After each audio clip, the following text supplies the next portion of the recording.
Episode 24 of the Third and 10 podcast is here. What's going on, guys? I'm Nate. Brian is here again to my right. And yeah, it was a very great week 2 of football for 31 teams in the NFL. There was great games No, across well, I don't know about 31 teams in the NFL. There's a few teams that had a bad week. 30 teams. Did the Panthers really have a good week this week? Are they really No. having fun? No, actually, yeah. What was their mascot called? Sir Purr Or is his per? name. Yeah. He's probably crying and meowing because that team is bad, but there's At more least you can concern. go back in time and watch like Super Bowls we've won in our lifetime. The Panthers is just like, I don't know. You guys want to watch Cam Newton highlights again? You gonna watch Super Bowl 50 highlights Time. again? Oh wait, never mind. They lost that one because Cam didn't die for a fumble in that game. Um, Look, we hope you guys are doing well. First off, Brian, how are you, buddy? I'm doing great. There's a few things that, there's a lot of questions with sports media right now, specifically what the role of sports talk radio is. There is a role, and that is for your listen to your rivals fan base cry after losses because I've been listening 94 WIP since the end of the Eagles game last night, and let me tell you, listening to Eagles fans cry about the way they lost the Atlanta Falcons might be the highlight of my week so far. That's what Sports Talk Radio is so good for. Listening to these scumbag fans cry and boo about the Philadelphia Eagles. It was that was a I gotta tell you. Great game. It was a great game. They had a chance. They had the chance. They did. Then your history making, running back and you paid all this money to, let you down in the big spot. Oh, you hate to see it. Hate to You see it. hate to see it. It's like we've gone through it before.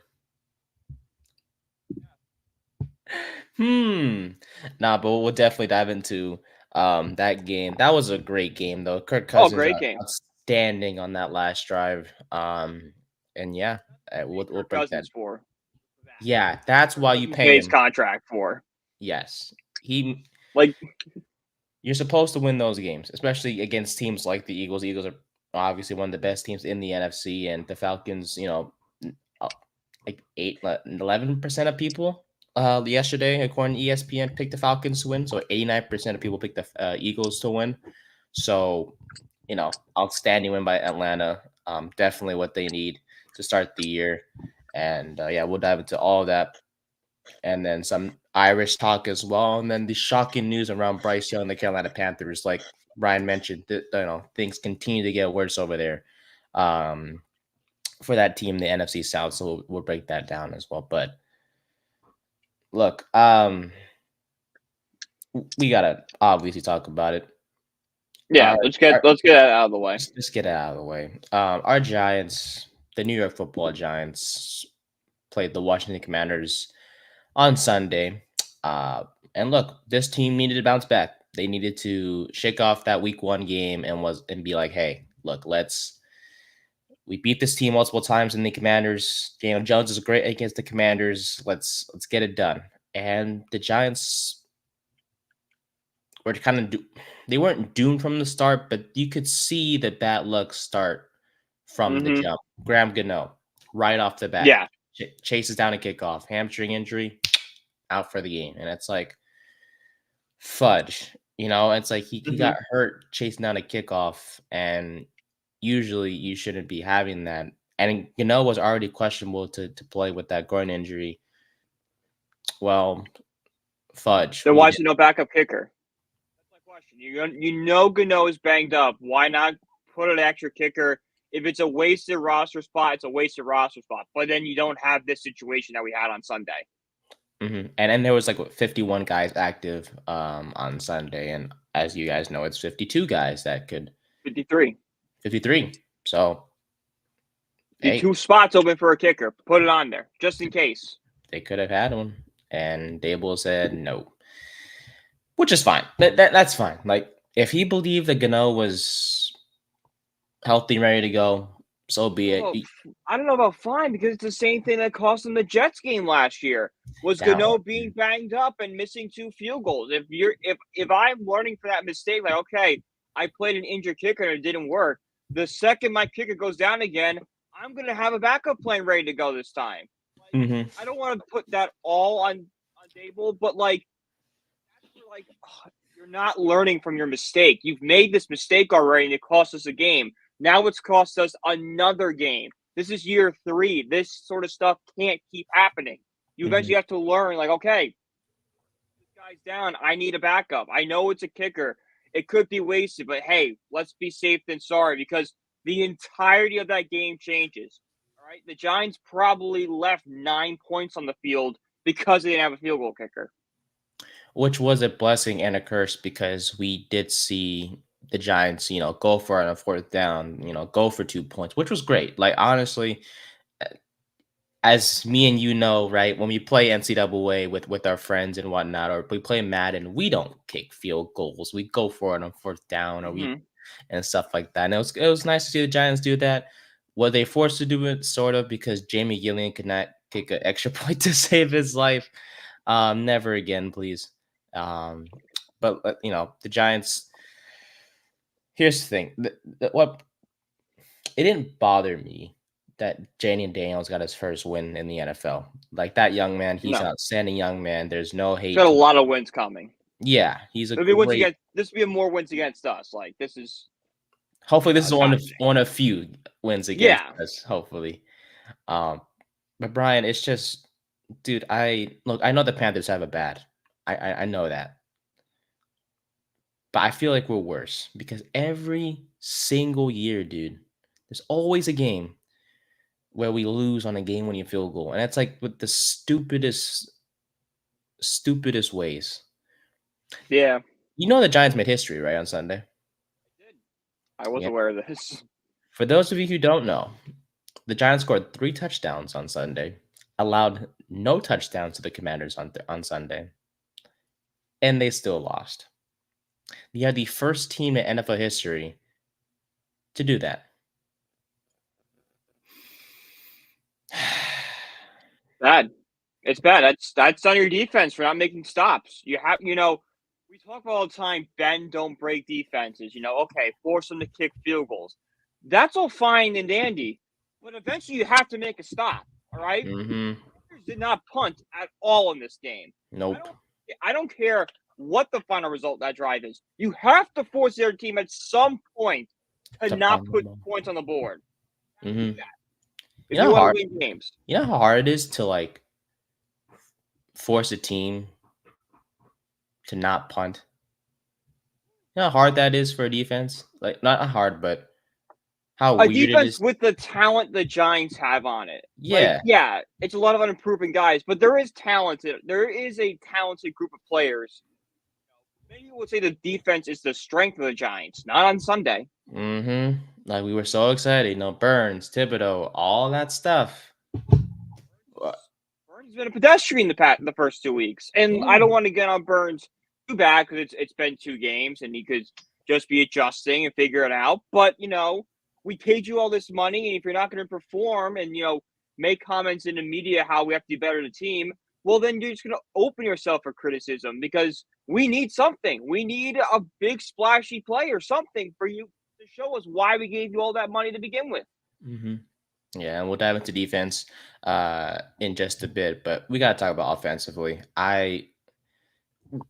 Like we reiterated last week, no matter how Jones played, if the Giants ended up winning this game, we would not be surprised. We'd be like, okay, this is what you're supposed to do. And Jones, matter of fact, he played pretty well. I'm still, we're still on the not impressed train, but we have to give his flowers. He went 16 of 28, 178 yards, 2 touchdowns, no picks. 30. Everything to put the Giants in a position to win the game. That's all. He played the game manager role perfectly. Oh yeah, which honestly expected nothing more. Just go out there and have success against the team that he's always had success against. Also added 32 yards on the ground. And I gotta say it, Brian, dude, I don't care at this point because the schedule is already tough as it is for the next 5, 6 weeks. This offensive line has been absolutely phenomenal through the first two Yeah. games. Carmen Brasillo has been a blessing in disguise. I love that man as the offensive line coach. This offensive line only allowed one sack the entire game. Entire game. We have never seen that in so Hmm. long. So shout out to the offensive line. We'll get to them later in the offensive breakdown. Devin Singletary. He was great. Last week sucked. This game, 16 carries, 95 yards, scored that touchdown. Had the same stat line as Saquon Barkley. Ah, Only a touchdown, and Saquon didn't. and he could have scored, Saquon. Yeah, he should have scored. Got called back for the thing. We'll get to that later. But Yeah. Um, 4 pass catchers the entire game. Neighbors, Slayton, Robinson, and Singletary. Keep in mind those last three guys combined for 6 catches on 9 targets, and they still didn't have more than the 6th overall pick of the 2024 draft. Uh, Dude, I am so, and I know that one drop on 4th down would have won us the game and just iced everything, but in no way, and not in this universe, not the next universe, or in any single universe will I ever blame Malik Neighbors oh God, for no. losing this game. That If you're man, blaming Malik, you didn't watch. oh That's yeah, that simple. I've If you're seen blaming people Malik, you blame it. didn't watch. I've seen people blame it. It's like, come on, guys. You didn't. All right, Neighbors is also the reason we're in that spot to begin with. Yeah, That 10 receptions, 127 yards, 1 touchdown. Like guy was the offense today. He did exactly what we pictured him doing the entire time. 10 catches, 127 yards, 1 touchdown, 18 targets, and I've said this before. Jones, your job is simple. Just find Malik, target him, get him the football, and good things will come. Yes, Jones only threw for 178 yards, and 127 of them were to Malik Neighbors. I don't care. You want to, try to save your job this year, as rough as it may be as of right now. Find Malik, get him the ball. That's what we saw on Sunday. That's how success happened, was giving Malik Neighbors the football. And he scored. So shout out to Malik for his first NFL touchdown. Brian, first of many to come for the former LSU product, and I'm super happy for him. He was just. I know there was a few plays as well where Jones tried to find him on the deep ball, which was great to see. He went over 4 on deep balls though, Jones did, so that was a bit disappointing. But Happens. other than that, those times will come where they'll click on those deep throws down the field.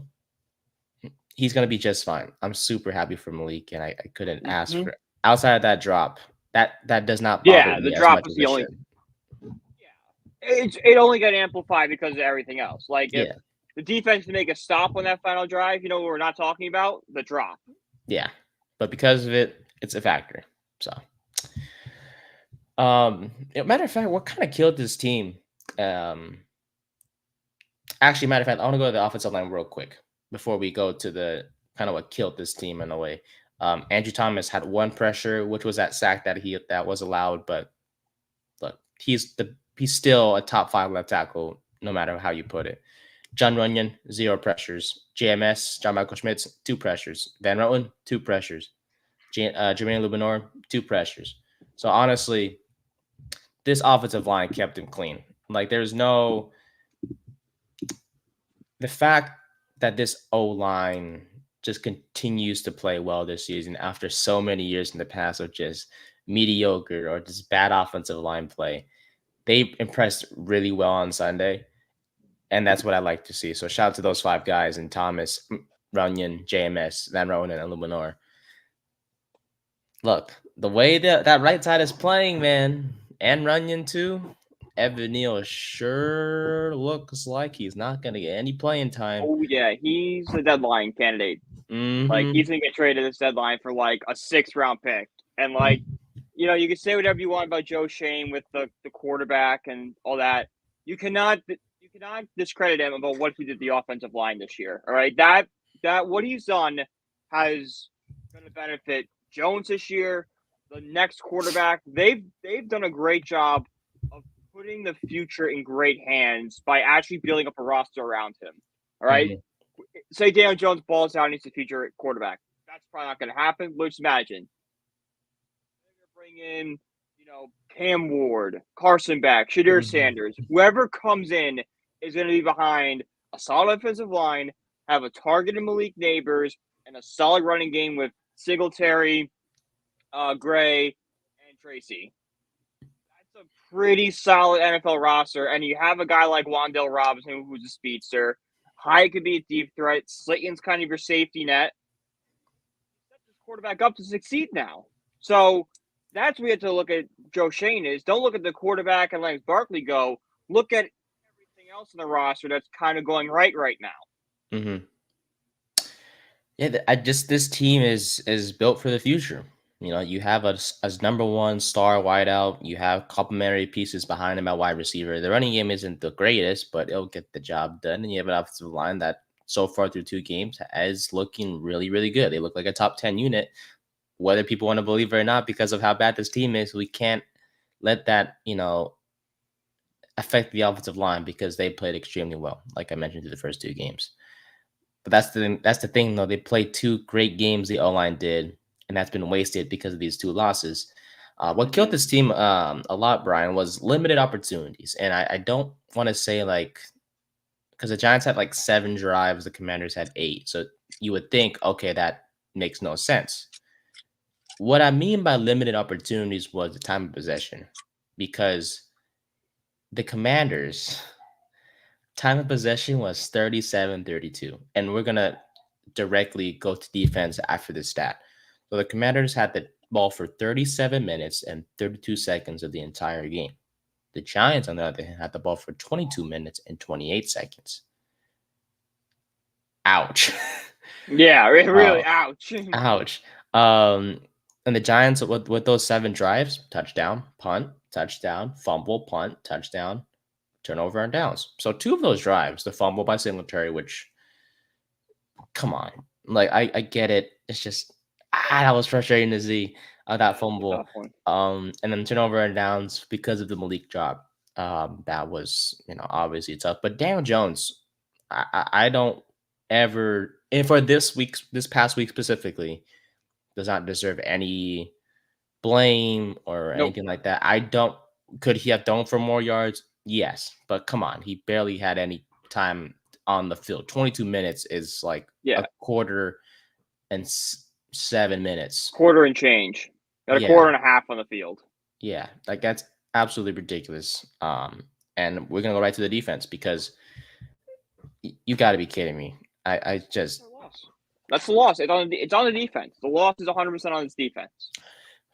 I'm gonna say it, and you can correct me. Those of you out there can comment and correct me and criticize me, but part of me feels this way, and I'm not afraid to say it. It's not that deep, but I'm just saying. I miss Wink. Yeah. Oh yeah. I do. Yeah. I miss Martindale. I miss his blitzes. I thought I wouldn't, because Shane Bowen, looks like a guy that he seems nice. That doesn't matter, because this team, okay, they had 5 sacks. Okay. McFadden, Phillips, Pinnock had 2 sacks. Okereke had a sack. Tavon had a good game. Just didn't have a sack, but he played decently. That's the thing, though. Yeah. He needs to get to the quarterback. Oh, no, I agree with you. 100% agree with you. I'm just saying, if you look at the next gen stats and stuff, he was at least applying pressure and actually was showing up in this game, not like last game when we barely saw him. That's true. There was a role for him this time around. There was slight improvement out of him, but yes, you're right. We need more, and the big word, consistency. All right, I need this week in and week out. And that's the thing, because 4 tackles, 2 tackles for loss. You mentioned game pressure to the quarterback. Brian Burns, again, man, come on. We trade for you, we pay you, and there's no sacks. Barely any pressure, if not mistaken. It was pretty much just Tibbs, if anything, Yeah. on the edge. Which, like, it's fun. Like, I think we both expected that, hey, there was going to be games where Kayvon Thibodeau took over and Burns didn't play well, or Burns is playing well and Kayvon doesn't, play as well. But we're expecting better stat lines. If I have a game where Kayvon is stepping up, I'm like, oh, okay, Brian Burns had 2 sacks and Dexter Lawrence has a tackle for loss in there, which you haven't gotten so far. I know numbers don't mean everything. It's just the fact that there's still a 0 over Tibbs and Burns' shoulder in terms of sacks. As much as I'm happy the Giants got 5 sacks, it's by what? 3 linebackers. No, 2 linebackers, your slot corner, and your safety. Do you have these more. guys are edge rushers for a reason, so please. And you know what? Even if they got sacks, I still wouldn't be impressed because I thought week 1 was like a fluke. Okay, they allowed Aaron Jones to go run crazy on us. That's fine. 219 yards allowed on the ground by the Giants against the Commanders. Brian Robinson, I respect greatly. Oh, he had a great game. Yeah. I mean, remember last year he got shot and he came out to many men like a week or 2 later. Like, he's great. I have a ton of respect towards him. He killed us. 17 carries, 133 yards. That's fine and dandy. Jaden Daniels, though, 10 carries, 44 yards. Okay, that makes it worse. Austin Eckler, who's washed? No. Yeah. 8 carries, 38 yards. Made an impact on the passing game as well. This first 2 weeks just shows this defense cannot stump the run. Look, we did not have any issues with Wink with this. But Shane Bowen. We did. We had issues stopping the run game. We had some issues with Wink. Wink would let some. I'm thinking of the Jacksonville game in 2022 where ETN just ran all over us. Like, Wink wasn't the best with the run stuff. But we went out and got Bowen, and that was one of the big things we talked about. We talked about the red zone and the rushing attack, where Bowen had decent stats in both. I think he was like 13th in rushing and like one of the top in like red zone prevention, which we saw on Sunday. Like, we saw, not breaking, forcing the field goals. Great. Awesome. Mm-hmm. Yeah, you're right. The run game has been atrocious. Stopping the run game, there's been no change. It's worse than it was last year at this point.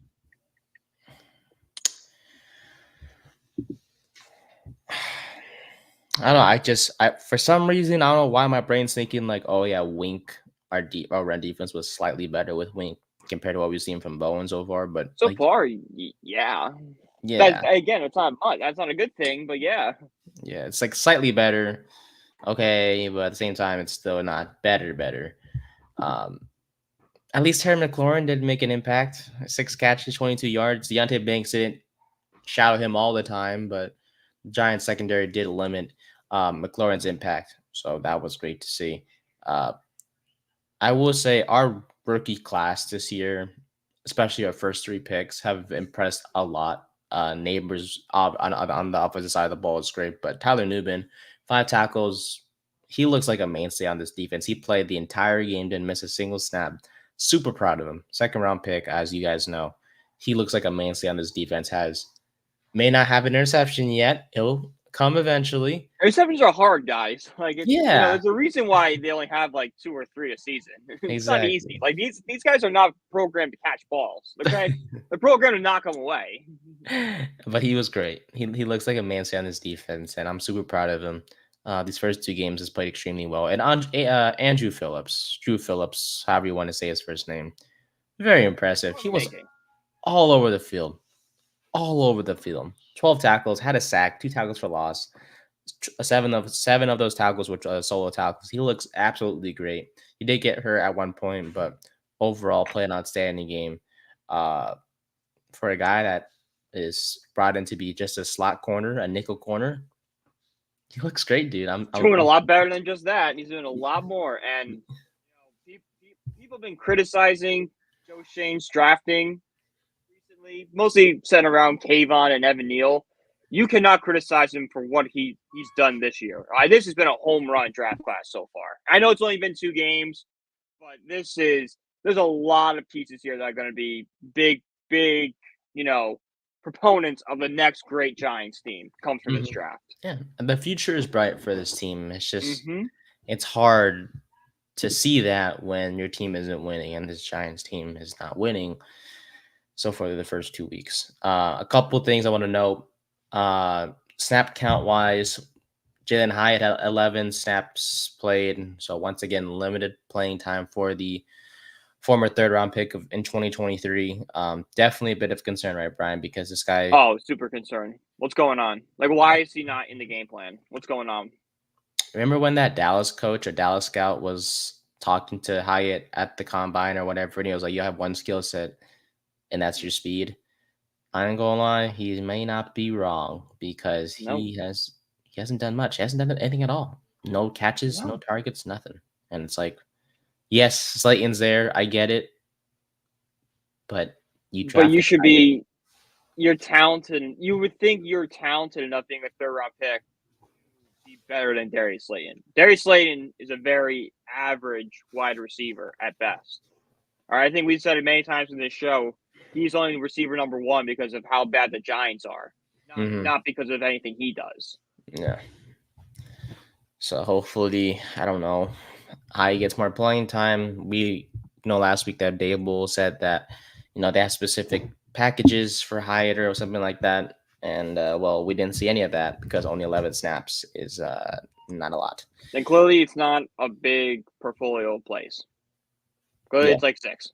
yeah, it's like one or two plays, or one or Mm-hmm. two packages. I don't know. Running back wise, Singletary 41 snaps, Tyrone Tracy 10 snaps, Eric Gray 0 snaps. So Theo Johnson 40 snaps, Chris Manhertz 23 sacks. Oh, whoa, what the hell? Theo Johnson 40 snaps, not sacks. Chris Manhertz 23 snaps, and Daniel Bellinger had 3 snaps. So limited playing time for Bellinger. That one was weird to me too, but Manhertz is a better blocker, so maybe that's kind of why. Defensively, Cordell Flott, 58 snaps. Isaiah Simmons, 14 snaps. Adoree Jackson, 12 snaps. So limited playing time for Jackson after playing a lot the week before. 3 Giants defenders played 100% of the snaps for the second straight week. Tyler Nubin, Deontay Banks, and Bobby Okereke.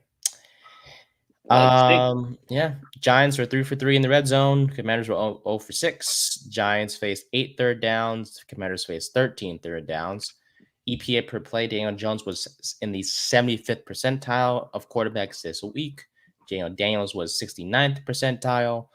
Giants scored 3 touchdowns. The Commanders scored 0. And they still lost the game. Fudge. Some positives. Malik Neighbors was targeted 18 times across 26 routes run, which is a 69.2 target rate percentage. This is the highest target rate by any receiver who ran for at least 15 routes in the game in the next gen era since 2016. And That's finally, great, but like, yeah, I still mean, it's great because he's getting the ball, but like, there's gonna be a moment where teams are like, "All right, just put everything on Neighbors and just don't let Neighbors get the ball." Then you're gonna force Robinson, Slayton, and Hyatt get in the game, which I like. I trust so far. He's done fine. Slayton's a security blanket, but like, they're not gonna have the same impact that Neighbors had on Sunday. no, sir. And like you just said, it's all fine and dandy. But here's the thing: NFL teams have gone 1,132-0 when scoring three more touchdowns than their opponent until Sunday. The Giants ended that streak when they lost, so now that record is 1,132-1. So, yeah, tough loss. Not as emotional as last week, Brian. We No. are, but it still hurts. And Mhm. as much as we only lost by 3. Every single year, we always lose by some weird field goal or some weird history we end up losing by. And this is another one of those games. Have a quick video to show though. Very notable one. A reporter asked Brian Dale about his future with the Giants after the loss on Sunday. Let's see it. Brian, are you concerned about your job if the results don't change here? Yeah, I mean, I've done this for a long time, Pat. My focus is on our football team.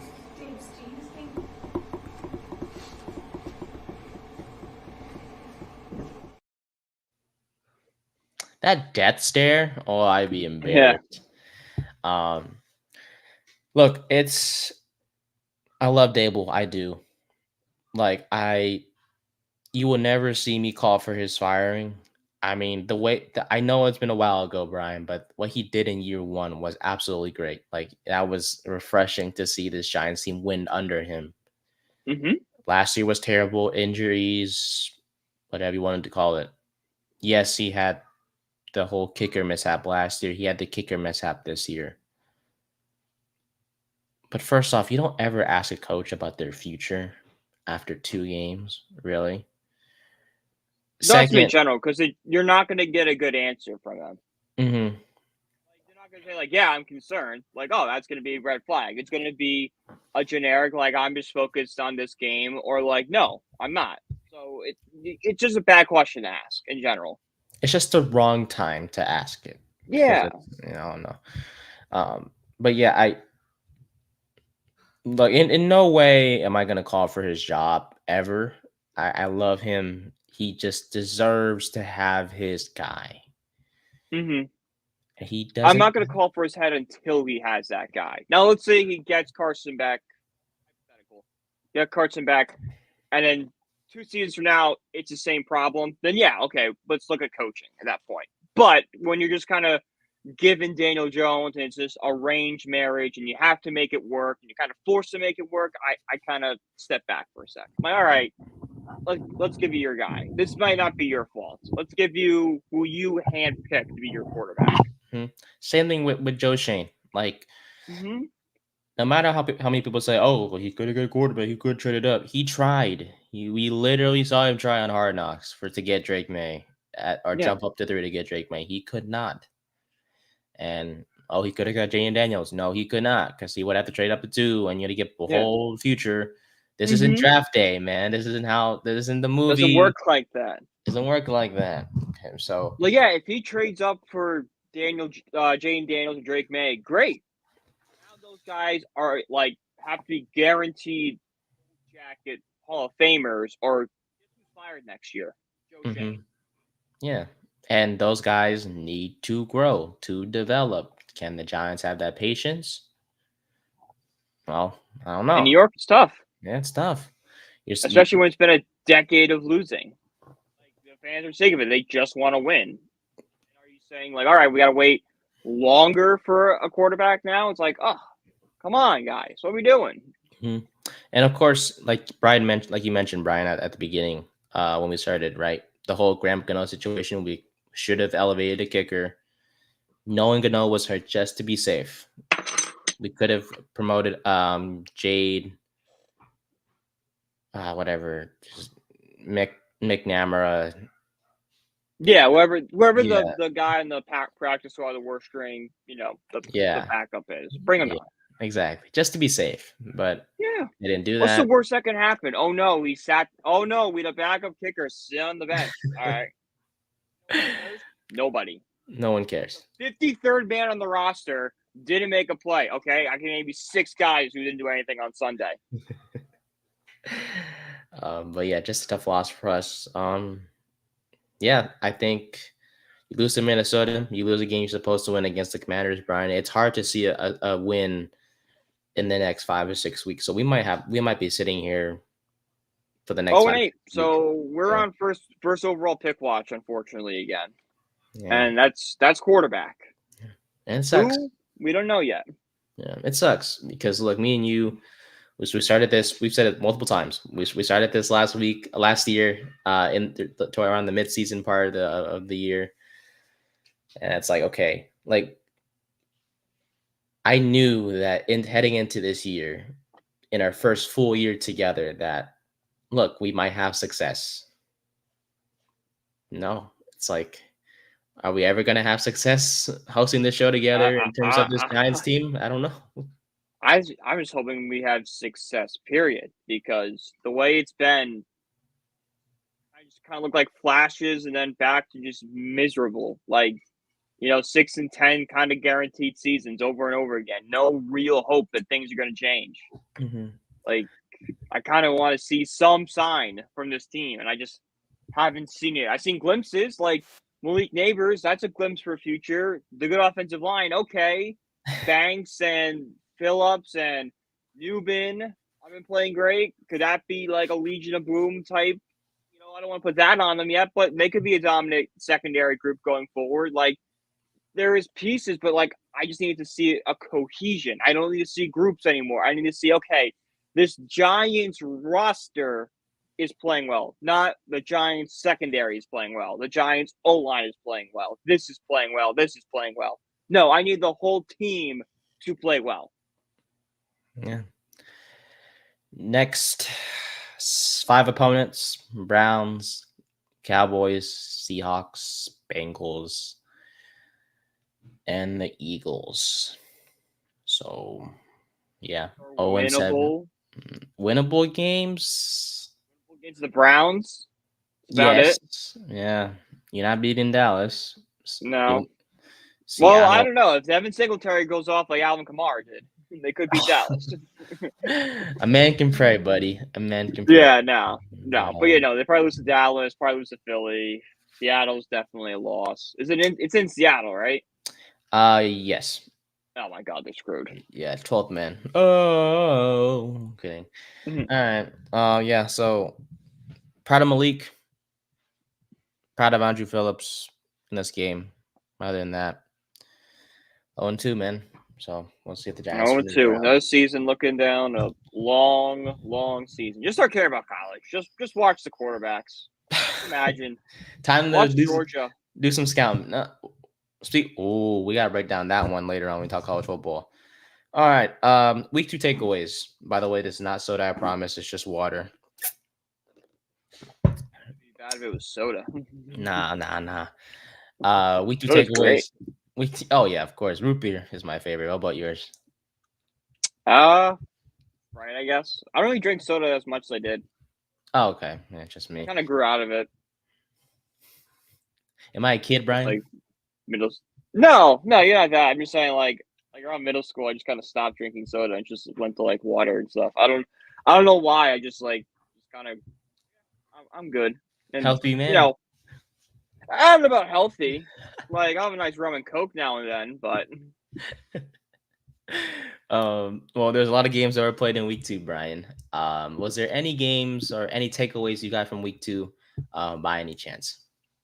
Minnesota might be a better team than we're all expecting them to be. Like, that defense, Brian Flores has put on 2 really good game plans back-to-back weeks. And I know one of them was against a really bad Daniel Jones, and one of them was on the 49ers without Christian McCaffrey.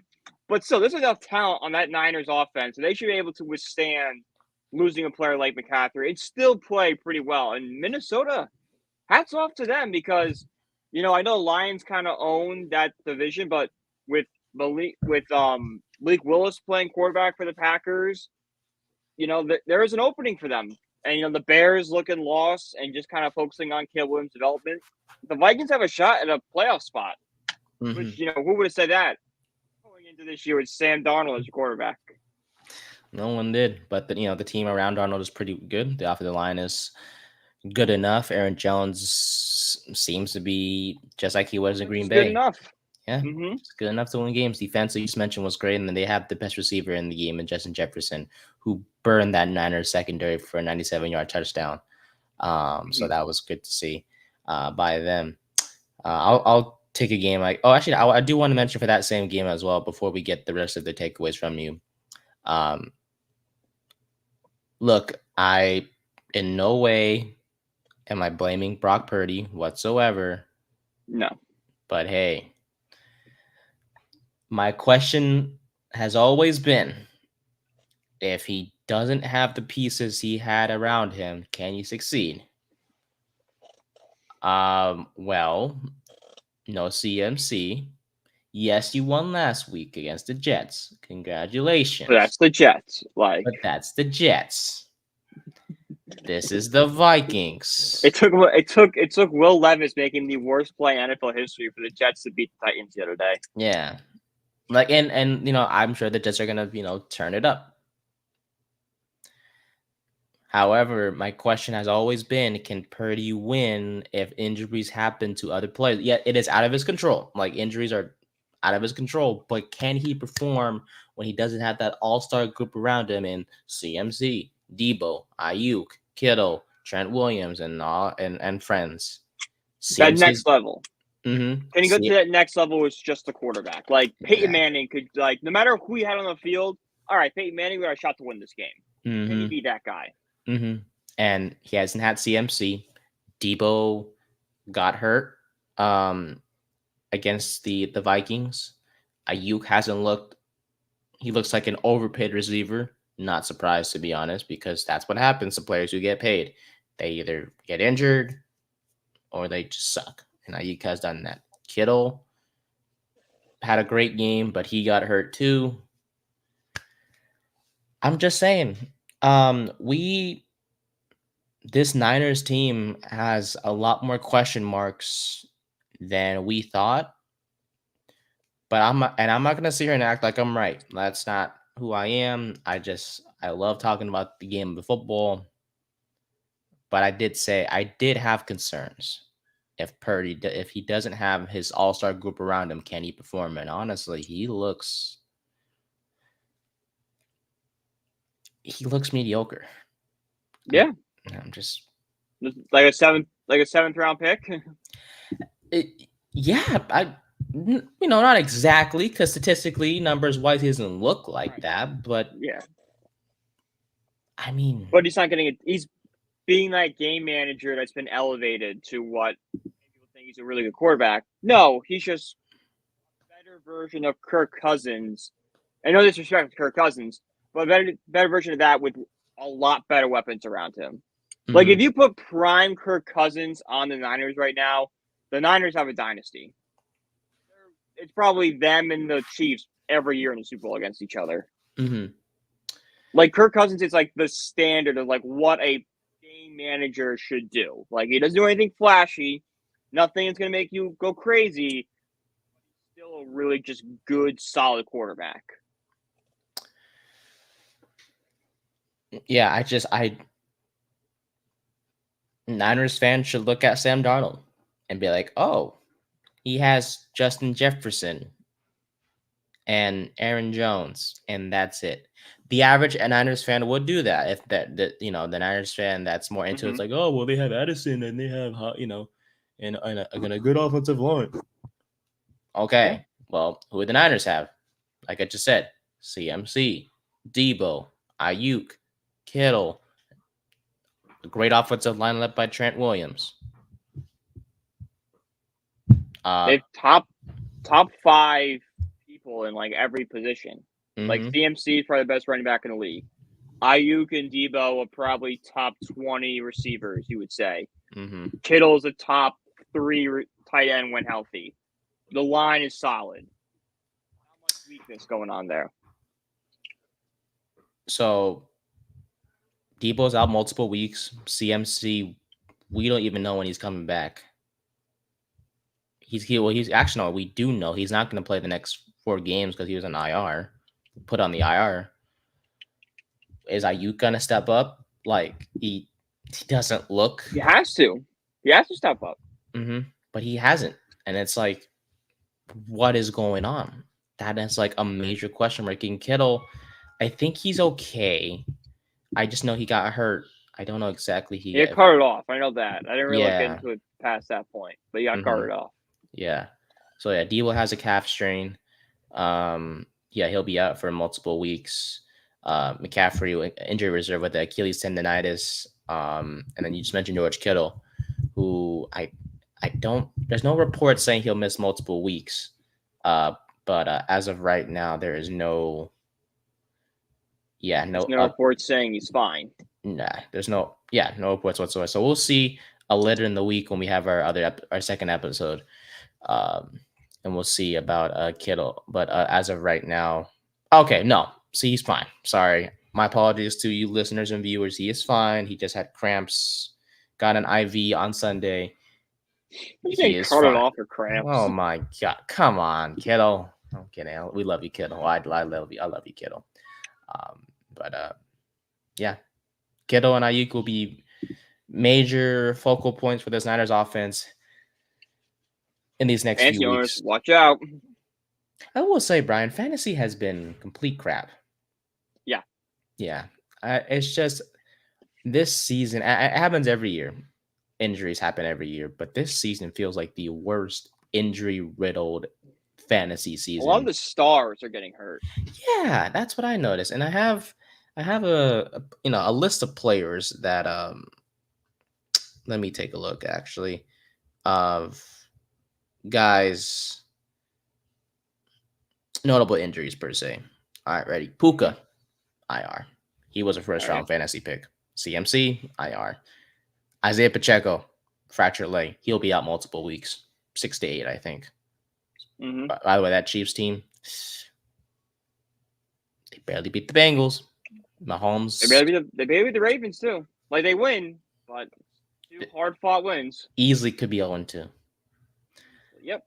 Tua, concussion. Thanks to DeMar Hamlin of all people. Like, what are the odds? DeMar Hamlin's chest gave Tua a concussion. I think it was his arm. Am I wrong? I don't know where. What I saw looked like he went into his chest. I'm like, oh God, Okay. do not let those two like crossing the streams in Ghostbusters.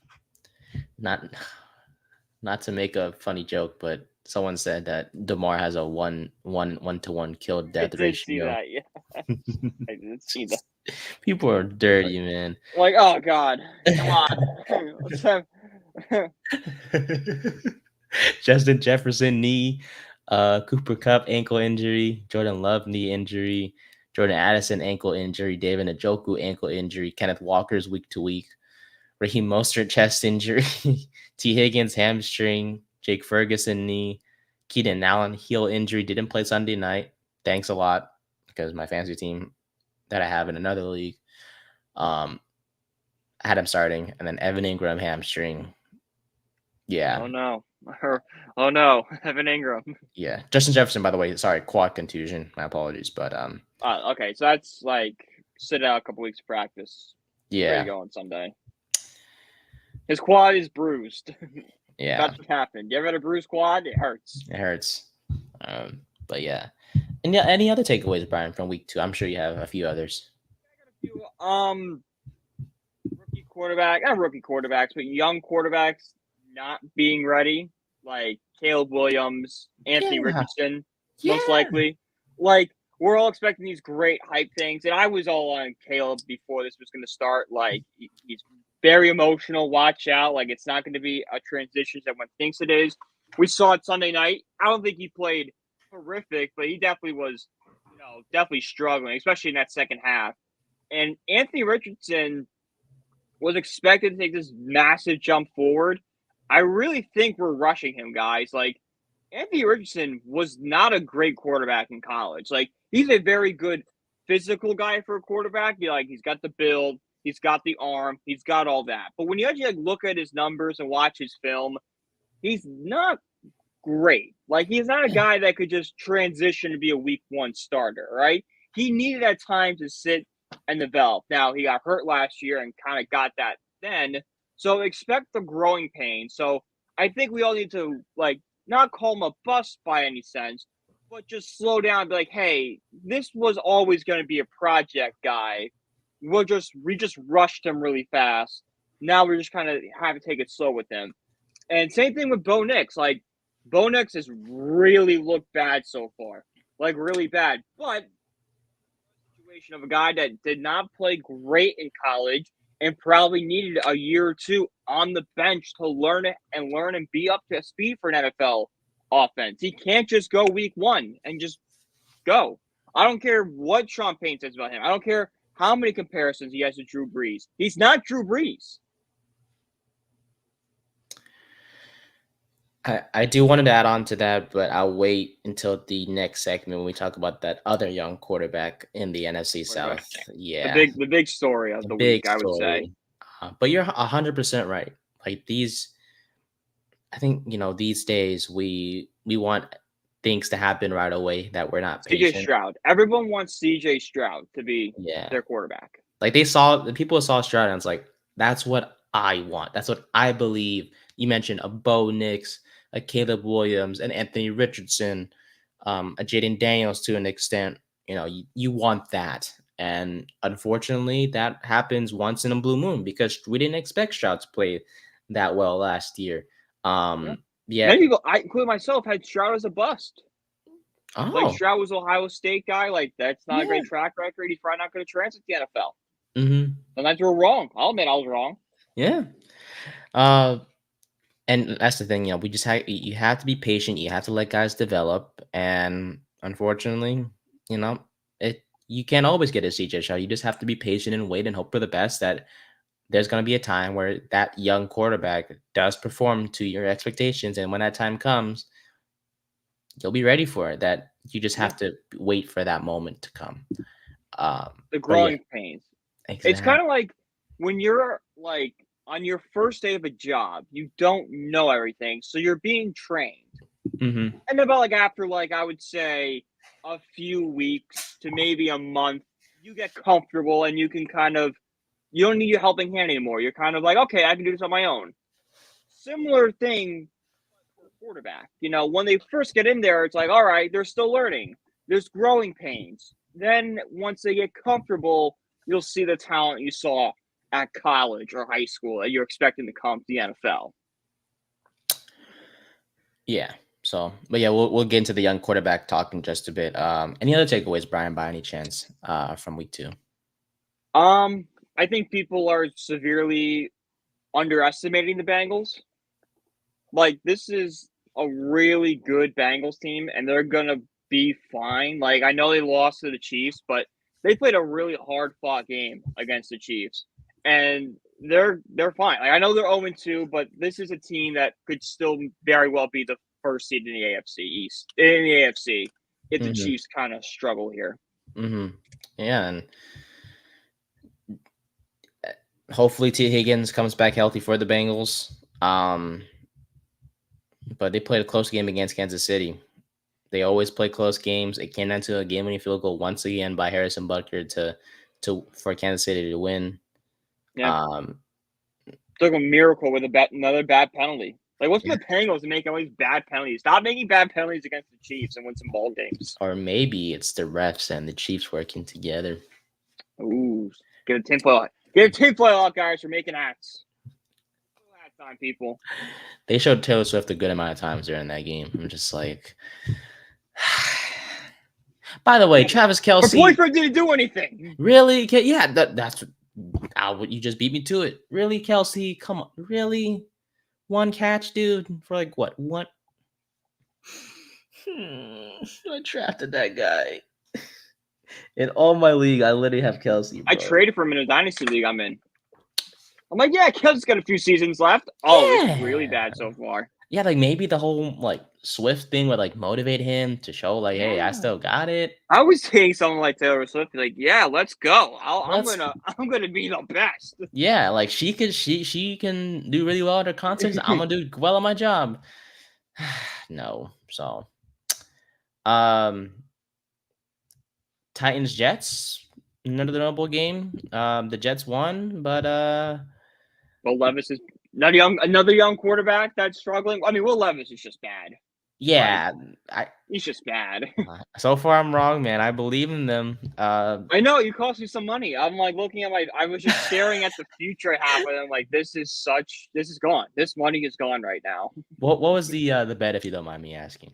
It was $5, so in like 60 on the Titans winning more than 6.5 games this year. There's still a chance. There's still a chance. It's still early, but it's like, oh my god, if Will Levis plays 17 games, they might not win 3 games. Like the Giants might lose out because Will Levis, what was he thinking?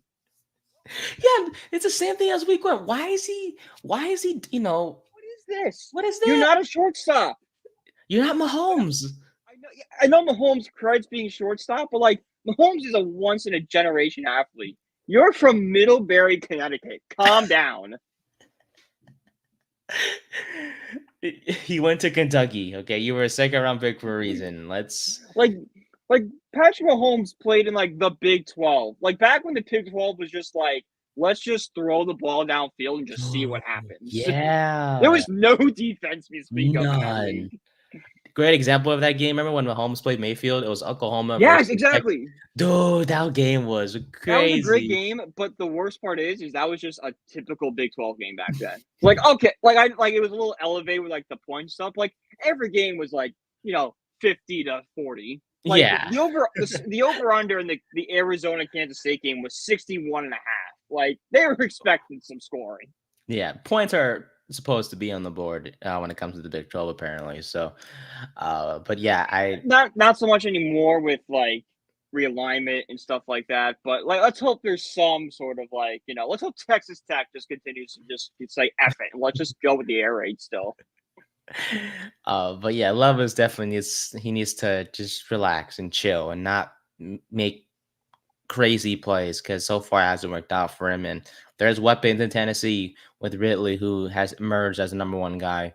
Hopkins kind of looks quote unquote washed, but he is barely coming back from injury, so we'll see. I was gonna say he's battling some knee injuries. Like wash is a strong word. Yeah, that's why I was like quote unquote washed. Statistically, he looks washed, but we'll see if he can bounce back. Tyler Boyd is there too. Tony Pollard, Tyjae Spears, two capable guys in that backfield. So Tennessee 0-2, but they can easily go 2-2 the next 2 weeks as they face the Packers and Dolphins respectively, who should have Malik Willis. Well, Malik Willis revenge game.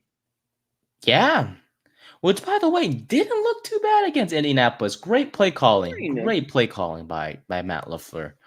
But like, are you surprised? Like LaFleur, I think he's kind of I think he's reminding people like, hey, I was like the next offensive guru before everything went downhill. Like he's a great coach, and he made Malik look really good. Did you hear about that one play why Malik didn't throw the football on third down? The center That's disgusting. I saw that. I just called timeout. Be like, he threw up on the ball. What do you? No, we're stopping play for a second. My man is throwing up. Imagine, like, I feel like when Malik got the snap, he looked at it and I was like, why is there round stuff? I was like, oh, and he just like, oh shit, I ain't throwing this. Just takes off to the right.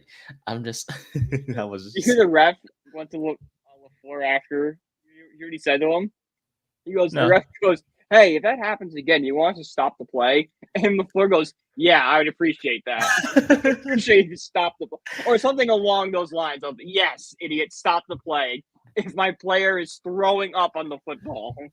Just a courtesy, like, my guy is not feeling so well, look, courtesy. If it happens, if the Colts center does it too, stop it for them too, okay? I'm fine stopping the game if we're throwing up on the equipment.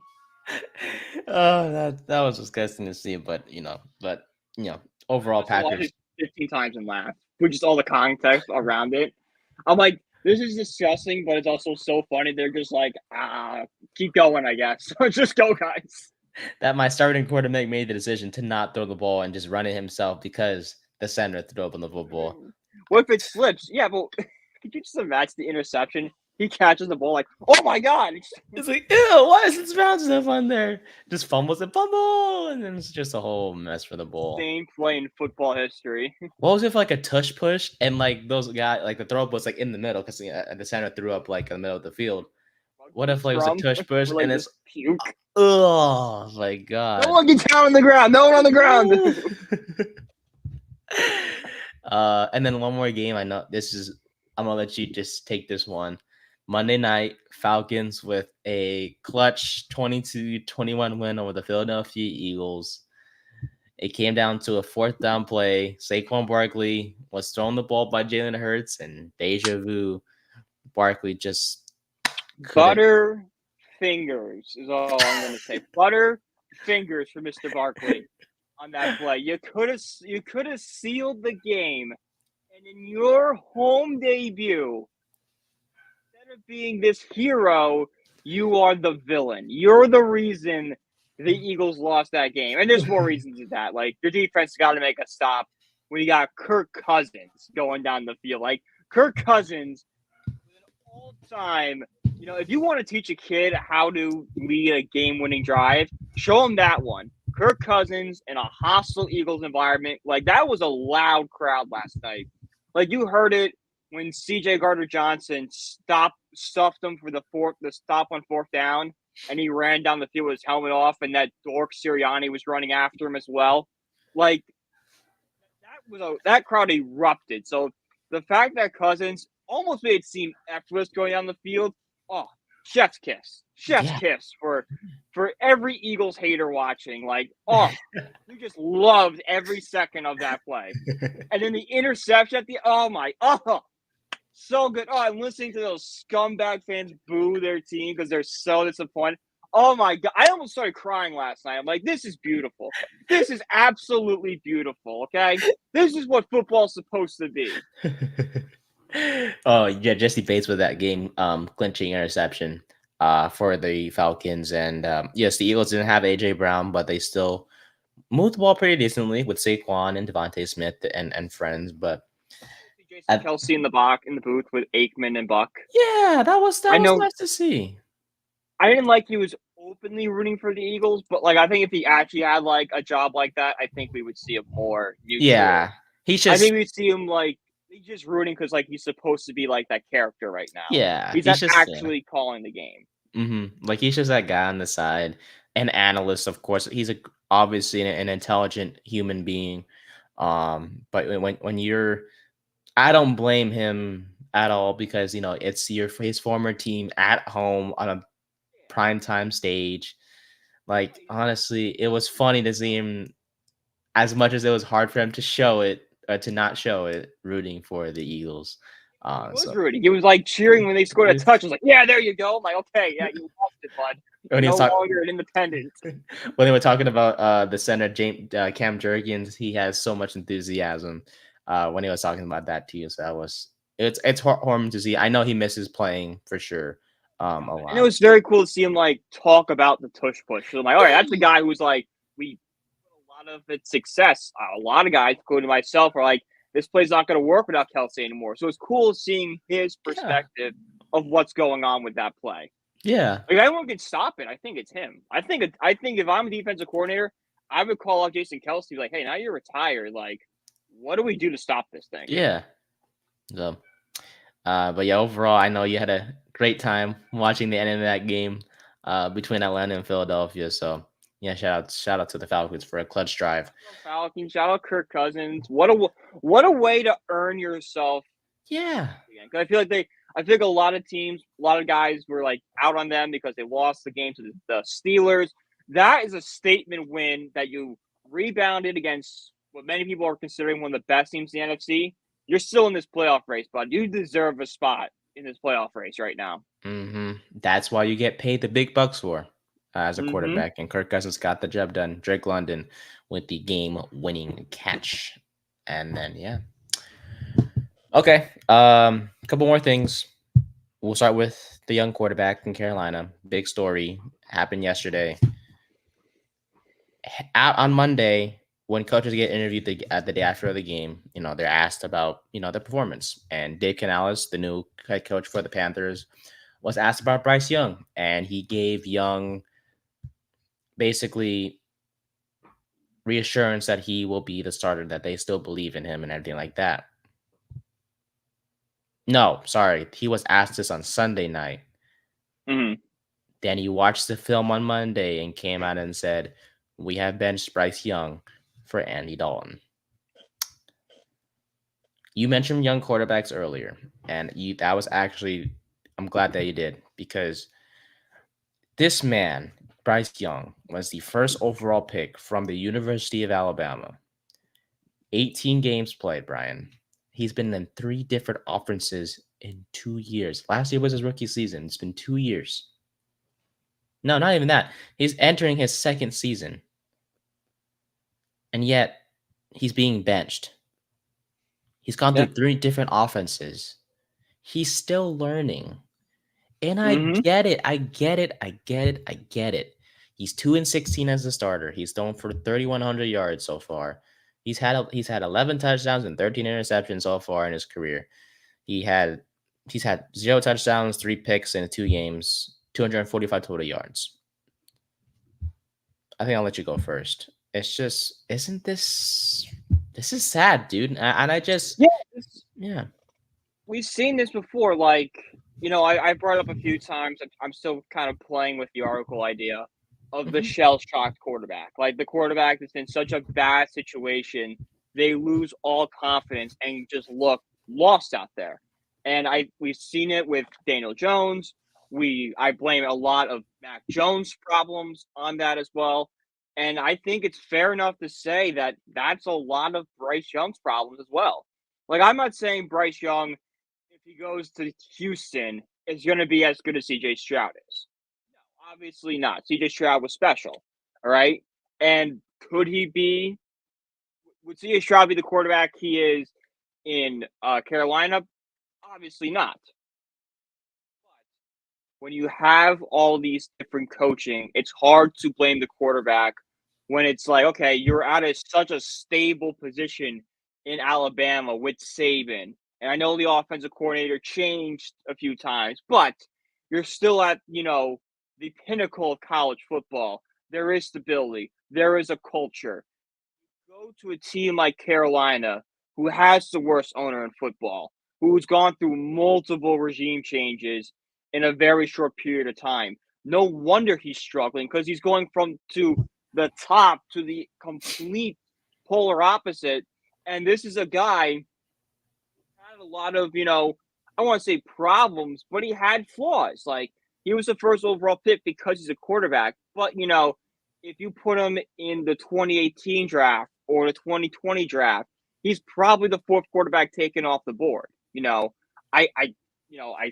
trying to think just a couple years ago with, Trevor Lawrence and Zach Wilson. Like, where's he taken? I probably taken 5th. Yeah, exactly. So this is a guy that kind of needed the perfect situation to thrive. It's been anything but it. So it's really sad, and it's just really just a complete blow to your confidence right now that I don't think he can ever recover from. Like, I think we've seen the last of Bryce Young in Carolina, and we could see, like, potentially the last of Bryce Young being an effective starter in the NFL, of how bad they've treated him. Yeah. It's just, they killed his confidence. And it's not the fact that he lost the locker room. His teammates support him and everything. I was reading an article about it. Like, there's no dislike towards Bryce Young. No. He's done nothing wrong off the field. It's just on the field he hasn't performed.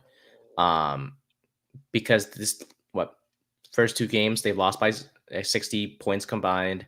He's never scored, and he's never looked comfortable in this offense. And no. The thing is that I was excited for Canales, the head coach, because he's worked with Mayfield, Geno Smith, and Russell Wilson in the past, and he's looked great developing them, right? Or rejuvenate their careers per se. So that's why I'm like, okay, Canales and Bryce Young, okay, things could work out. But it's clear that when you benched Young, when you announced that, not only did you just kill his confidence, but you just sent a negative signal to the locker room where it's like, okay, we're blaming all of your struggles on this quarterback. It's his fault we're losing.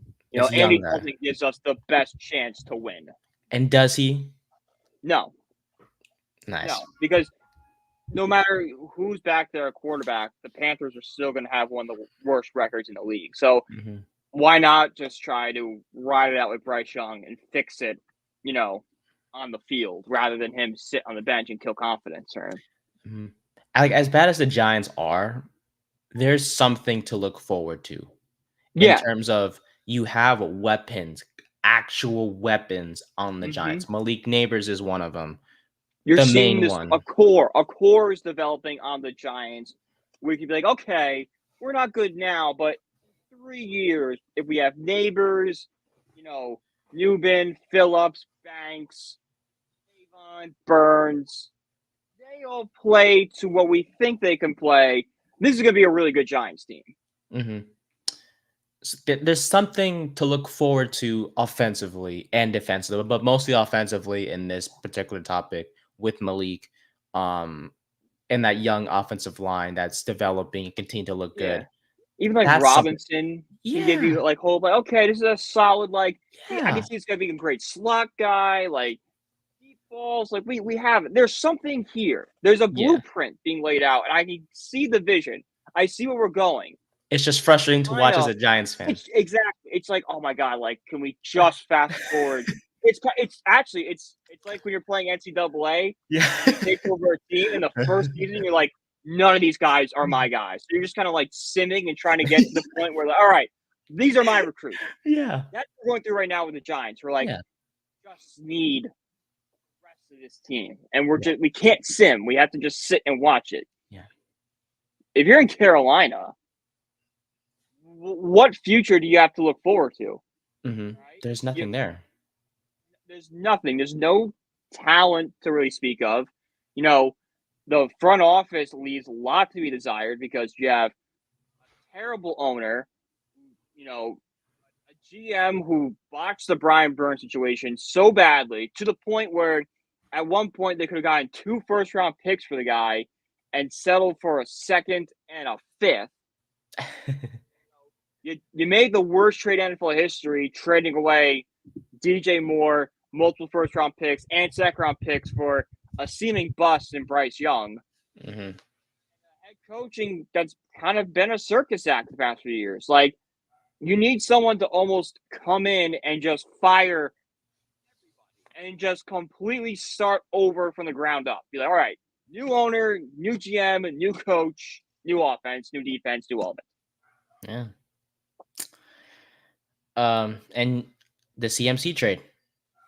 The CMC trade, another, you almost forget CMC was after because of everything he's done with the Niners. But yeah, the CMC trade CMC was never going to be the player he is in San Francisco on Carolina, but it is another sign of, okay, this was our identity, our face of the franchise, and he's gone for nothing. Mm-hmm. And you know, to Carolina's situation, there's literally no one. Deontay Johnson is the best weapon they have, and he's looked like crap. And maybe it's not his fault, but you know, the focus is on Bryce Young, obviously, and I get that benching him would ruin his confidence and send a negative signal to that locker room, but also not benching him kind of decrease the chances of winning games if you kept him as a starter was low. And I guess Canales was like, okay, I'd rather just sort of just kind of get that. He would take that negativity from the locker room in a way, but also make the decision knowing this is best for the team. But you just said it earlier with Andy Dalton. Okay, yes, that's going to make a difference. Look, Dalton has a 50.9% winning percentage in his career.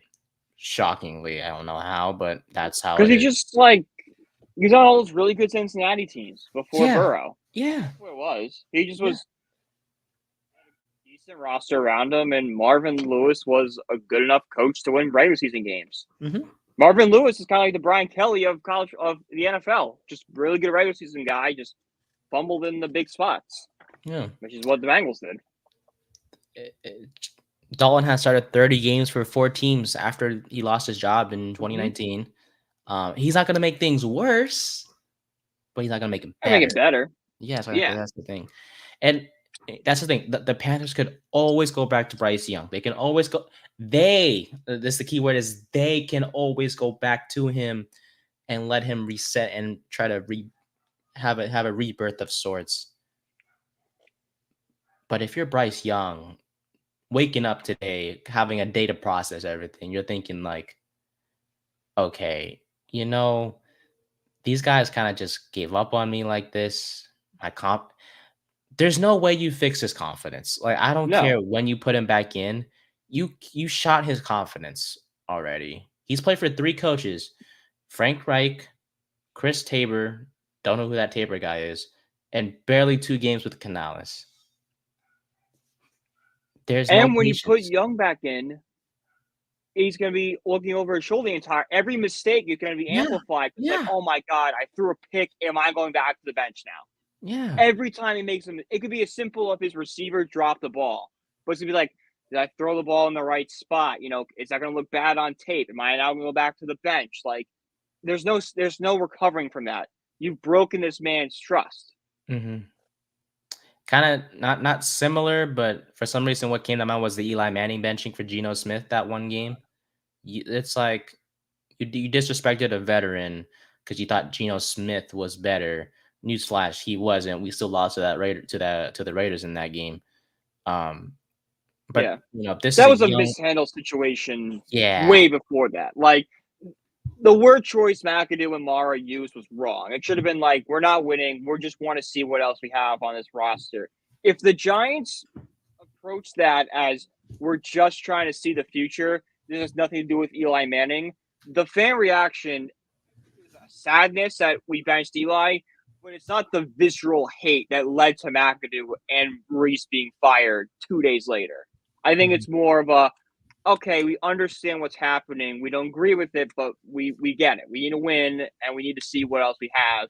If we're going to have this high draft pick in a heavy quarterback class, should we use it on one of them? Mhm.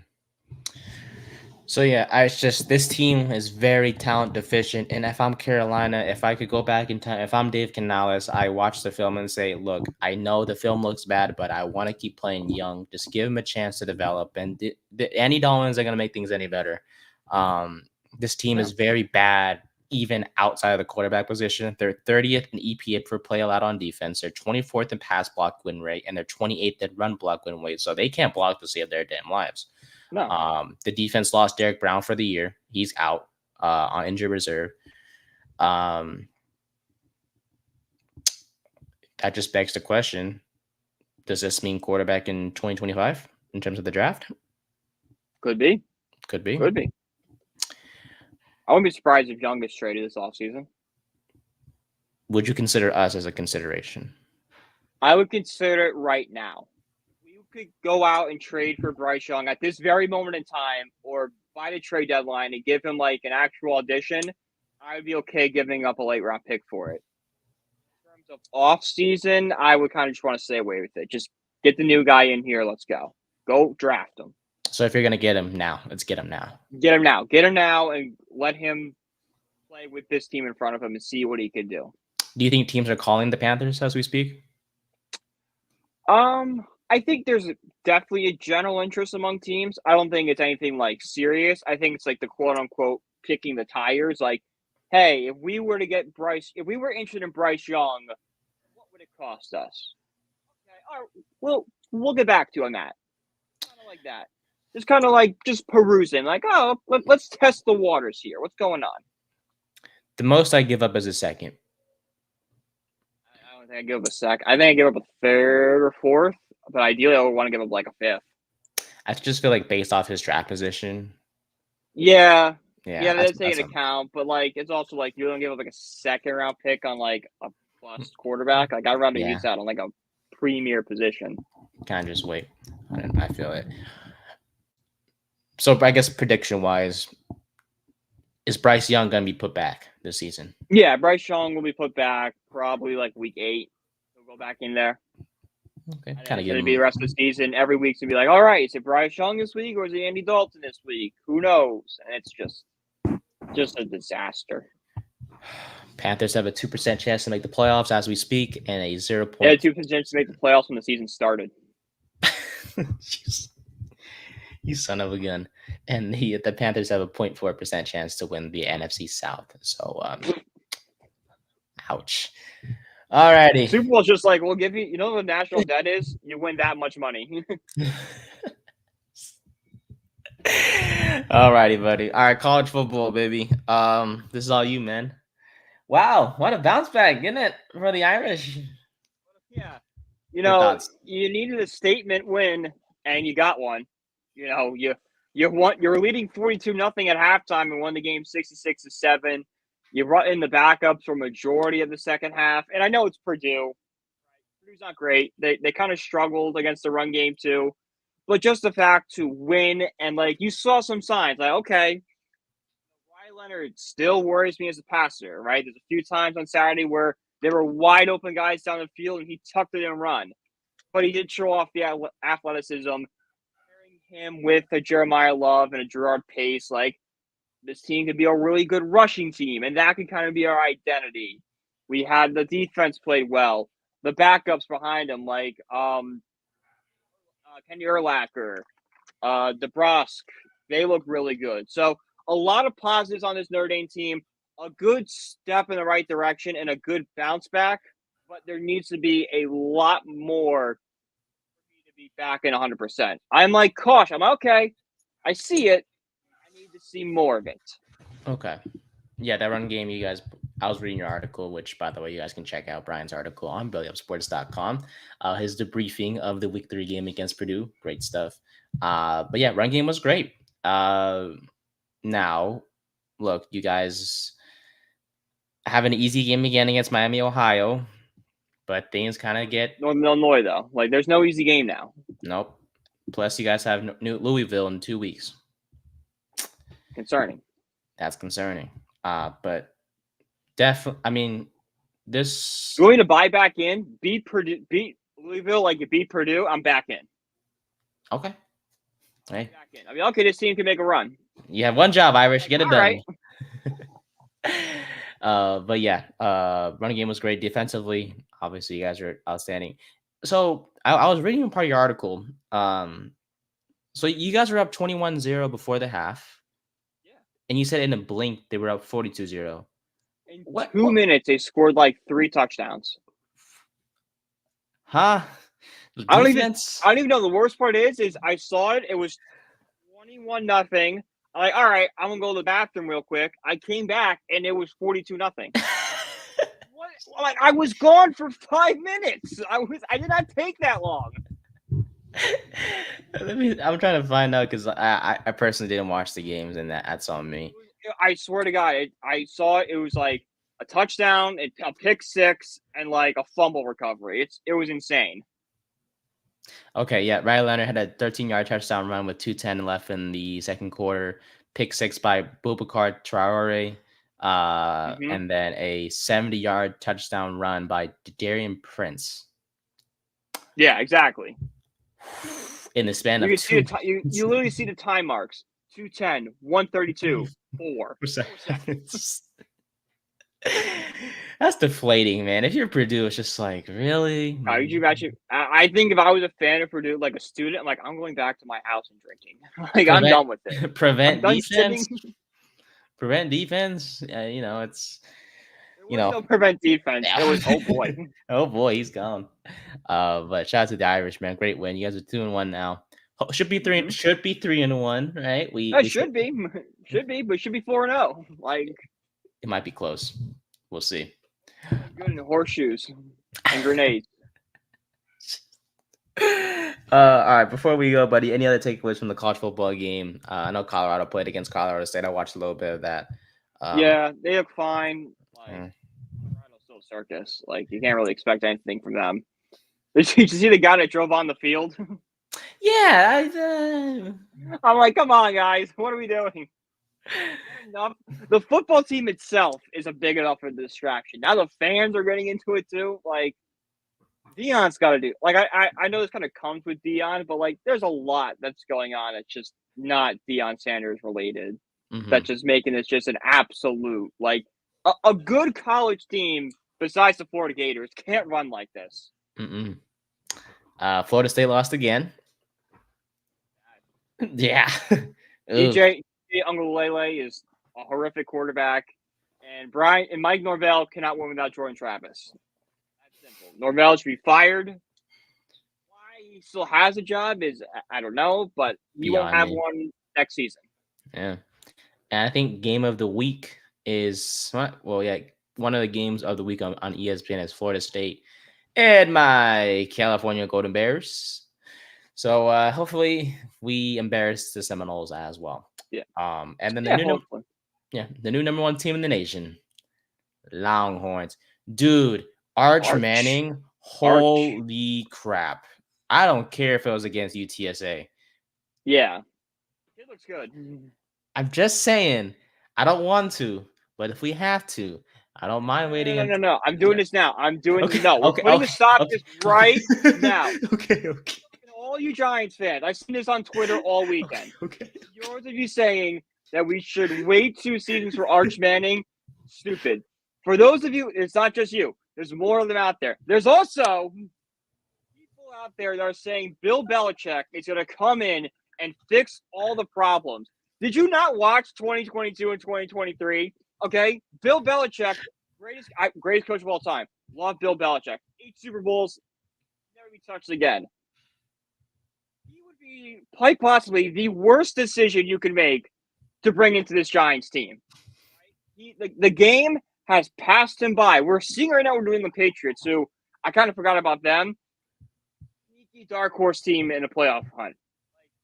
They played a really good game against the Seattle Seahawks, and Gerard Mayo, said a big part with Gerard Mayo was trying to get the Patriots' way to mesh the new generation. So far, he's done it, I think. So, but yeah, no. Wait, Arch Manning? No. Bill Belichick? No. Dable and draft a quarterback this year, okay? Enough of waiting for a quarterback. Because you know what waiting for a quarterback is? What? This year. Again. You really want to do this again? It's not like Kirk Cousins is a free agent, and we've got, okay, we'll sign Kirk and then wait for Arch Manning. There's no big veteran out there that'd be like, okay, maybe that guy was Dak Prescott. Not happening anymore. There's Russell Wilson. You don't sit for Russell Wilson for a season. Justin Fields beat him out. I don't want to watch Russell Wilson. All right, if I need somebody, I want someone who's actually going to play well and just not be a stopgap. Daniel Jones is a stopgap right now. No more stopgap guys. This is the future quarterback. It'll be interesting to see where Arch goes because he does have swagger. He is a Manning with more athleticism than Peyton and Eli combined. I think you could double Peyton and Eli. Still more. You can clone them both and then combine them all into one quarterback, and Arch is still better. He just has that it factor about him. He has the little swag thing. He can throw the ball. It's something we haven't seen from Manning's. Yeah. Emotion. Yeah, because we've known that for so many fudging years, man. That's the reason why I kind of started to hate Eli Manning. I'm like, just show me you're pissed off. Just smile, but it's just always there was a great SNL skit doing Madden, and it's Eli Manning. It's like, all right, Eli, do your animation just to a touchdown. Interception. You won the Super Bowl. He just did that over and over again. I'm like, that's Eli Manning. That's 100% Eli. That's what he does every play. Eli Manning could throw the reception and you wouldn't even know about it. I'm like, please, that's why I like Daniel Jones so much at first, because when he threw an interception, he slammed his helmet on the ground. I'm like, yes, you're pissed off. That's all I wanted to see. I want to see some emotion, get some fire under these guys. But yeah, we'll see where Arch Manning goes. I saw a tweet though before we head off. I saw someone say, "Oh yeah, the Panthers should wait for Arch Manning," and someone said, "You'd be crazy to think that the Mannings would let Arch Manning go anywhere near the state of Carolina." I'm just like, oh my god, he's not wrong. They prevented Eli from going to San Diego. You really think that anything's going to stop him at this point? Eli Manning Part 2 in this new generation of football. But yeah, that'll wrap things up for this long episode. We talked about the Giants, a lot of stuff about them, obviously, as they fall to 0-2. We'll have the Browns preview later in the week. Loss. That's your preview. Loss. We haven't loss. Yeah, loss. So mark it up, baby. Commanders. We're like, maybe we can win. Loss. Deshaun Watson, though. No? Okay. I tried. Loss. I tried. We'll still preview them. I'm done. We'll preview them. Got a fun game. That game I teased, we'll play it on Thursday. Yeah. And then, okay, perfect. Friday.